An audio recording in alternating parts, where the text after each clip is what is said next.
औज़ुबिल्लाहिमिनश्शैतानिर्रजीम बिस्मिल्लाहिर्रहमानिर्रहीम। मौज़ूद नज़रात जी के वाली में मैं आपको खुशामदीद कहता हूँ।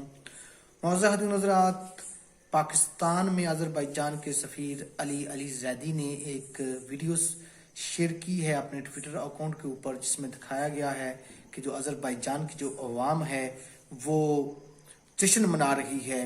और वो जश्न इसलिए मना रही है कि जो कराबाग का जो एक अहम सिटी है, बल्कि आप कह सकते हैं कि मेन जो एरिया है उसका नाम है शूशा, और बहुत दिनों से अज़रबैजान और आर्मीनिया के दरमियान एक खून रेज जंग वहाँ पर जारी थी। आखिरकार अज़रबैजान ने शूशा शहर के ऊपर कब्जा कर लिया है और ये बहुत बड़ी फतह है अज़रबैजान के लिए। इससे जो मज़ीद जो कुछ एरिया रह गया है जो आर्मीनिया के पास है, तो कराबाग का जो बाकी इलाका है लग रहा है अनकरीब जो अज़रबैजान उसके ऊपर कब्जा कर लेगा।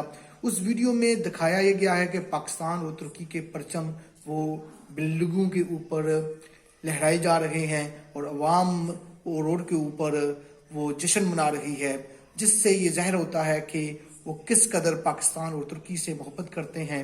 और वो ये लोग सुनते हैं पाकिस्तान और तुर्की उनकी मदद कर रहे हैं, और वाकई पाकिस्तान और तुर्की उनकी मदद कर रहे हैं। और पाकिस्तान वो वाहिद दुनिया का मुल्क है जिसने आज तक आर्मीनिया को तस्लीम नहीं किया, और करना नहीं चाहिए कि हदीस मुबारक भी है। मैंने एक वीडियो उसके ऊपर मुकम्मल बनाई है आर्मीनिया के ऊपर।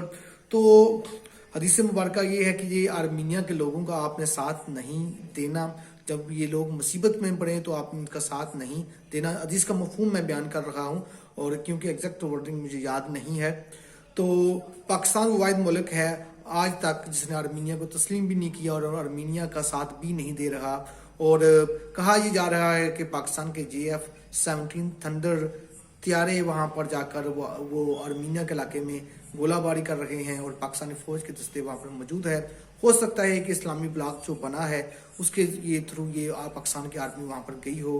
मैं मौज़ूद नज़रात मैं उम्मीद करता हूँ आपको ये वीडियो पसंद आई होगी। अगर आपको ये वीडियो पसंद आई है तो मेरे चैनल को सब्सक्राइब करना और इसको आगे शेयर करना, इस वीडियो को मत भूलें। वमा इल्लल बलागुल मुबीन। Support the Azerbaijan and support the Azerbaijan.